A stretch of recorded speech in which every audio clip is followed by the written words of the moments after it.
আসছি সাদা পাথর দেখতে পারবেন আপনারা।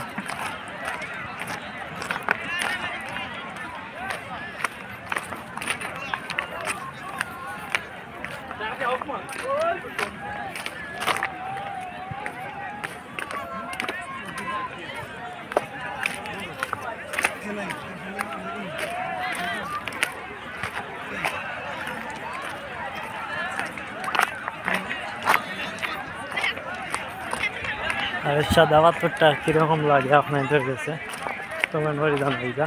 আমার কাছে তো অসাধারণ লাগে, অনেক ভালো লাগে, অনেক একটা মানে সুন্দর জায়গা। এই জায়গাত মানে ছবি ভিডিও করার লাগে পারফেক্ট একটা জায়গা, বা পাখানির লাগে সুন্দর একটা জায়গা। আইতে পারেন আপনারা, এখানে সময় কাটিয়ে দিতে পারেন, এনজয় করতে পারেন।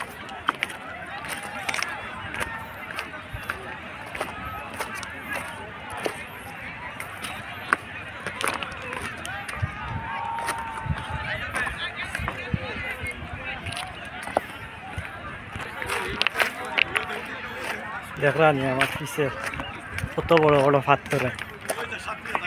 পাথরে ভরপুর একবার, খালি পাথর আর পাথর, এত পাথর আল্লাহ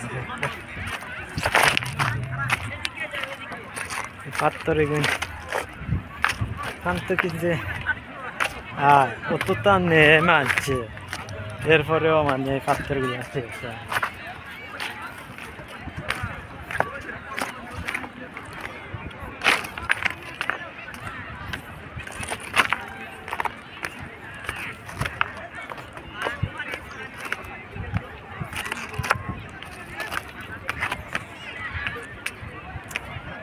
যাই হোক, আজকের ভিডিওগুলো আপনাদের কাছে কীরকম লাগছে, কিলা লাগছে একটু কমেন্ট করে জানাইবা।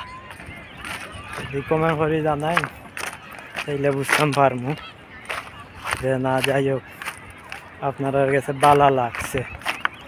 যারা জাফলং আইসেন, ও সরি জিও বুল সাদা পাথর আইসেন, আপনারা তো আর হইতে পাররা সাদা পাথরের গুণাগুণ কতটুকু। আর যারা আইসেন না, আপনারা আইবা, আইয়া সাদা পাথর স্বচক্ষে নিচক্ষে আইয়া উপভোগ করিয়া যাইবা। তাইলে আপনারও একটা ভ্রমণের একটা অংশ হয়ে গেল সাদা পাথর। সব ভালো থাকবা, সুস্থ থাকবা। আর ভিডিওটা কীরকম হইল একটু কমেন্ট করে জানাইবা।